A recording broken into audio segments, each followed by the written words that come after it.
నమస్కారం. ఈరోజు మరొక ప్రముఖమైన అంశం తీసుకుని మీ ముందరకు వచ్చాను.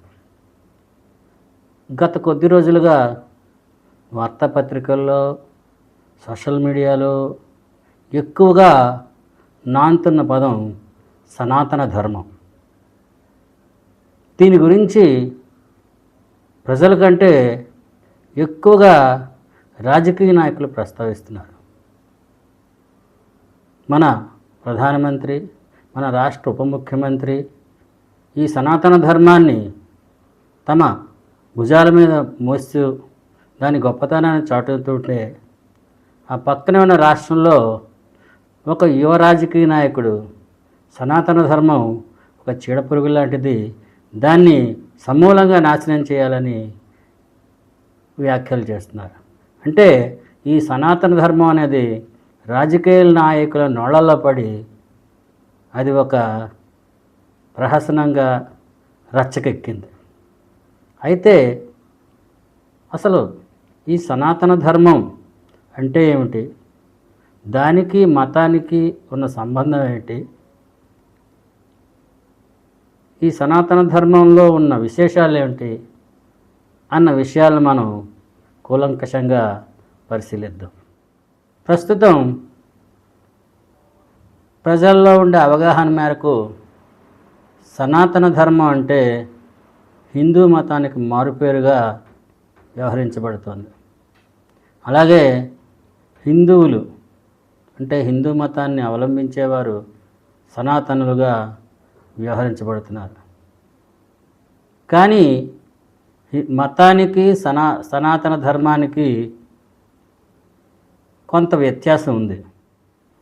సనాతన ధర్మం అంటే శాశ్వతమైన, ప్రాచీనమైన విశ్వంలో ఉండే సర్వప్రాణుల పట్ల మంచి చేయడం, ఇలాంటి సార్వత్రిక విలువలు. అంటే సార్వత్రికం అంటే మొత్తం ప్రపంచ మానవాళి కూడా వర్తింపజేయగల గొప్ప విలువలు ఈ సనాతన ధర్మంలో ఉన్నాయి. సనాతనం అంటే శాశ్వతమైనది, ధర్మం అంటే జీవన విధానం. ధర్మానికే మరో పేరుంది విధి. అంటే ప్రజలు అవలంబించవలసిన ఉత్తమమైన మార్గం అని అర్థం. సనాతన ధర్మం అంటే శాశ్వతమైన, ఉత్తమమైన, ప్రజలు అవలంబించవలసిన మార్గం అని అర్థం. ఇది మతం కాదు. ప్రాచీన భారత సంస్కృతిలో మొదటి నుంచి ఉండి అందరి చేత అవలంబించబడుతున్న ఒక శాశ్వతమైన, ఉత్కృష్టమైన జీవన విధానం. సత్యం చెప్పడం, ధర్మంగా ఉండడం, ధర్మబద్ధంగా జీవించడం, అన్ని ప్రాణుల పట్ల దయ కలిగి ఉండడం, అహింస, ఇలాంటి ఉత్కృష్టమైన సార్వత్రిక విలువలు, ధర్మాలు ఈ సనాతన ధర్మంలో ఉన్నాయి. ఇది సిద్ధంగా ఉంచుకున్న సమాధానాలు చెప్పడం కంటే ప్రశ్నించడం, పరిశీలించడం వంటి వాటిని ప్రోత్సహిస్తుంది. అంటే అన్వేషణ ద్వారా సత్యాన్ని తెలుసుకోవడం అనే విధానాన్ని ఈ సనాతన ధర్మం ప్రోత్సహిస్తుంది. ఇది కేవలం మనుషులకే కాక జంతువులు, పక్షులు, అలాగే మన ప్రపంచంలో ఉండే అన్ని రకాల జీవరాశులకి కూడా ఈ సార్వత్రిక విలువలు వర్తిస్తాయి.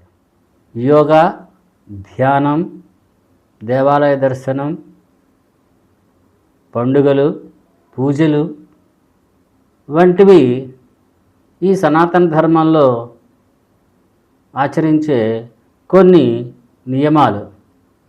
కానీ ఇదే సనాతన ధర్మం కాదు. దీనికి మించి సర్వమానవాళికి హితం చేసే విధంగా వ్యవహరించడం, జీవించడం అన్నది సనాతన ధర్మం యొక్క ముఖ్య ఉద్దేశం. ఈ సనాతన ధర్మం అనే అంశం మీద నాకు తెలిసిన కొద్దిపాటి సమాచారాన్ని మీ ముందు ఉంచాను. ఈ వీడియో మీకు నచ్చితే లైక్ చేయండి, షేర్ చేయండి, కామెంట్ చేయండి. ఇట్లు మీ ఈఎస్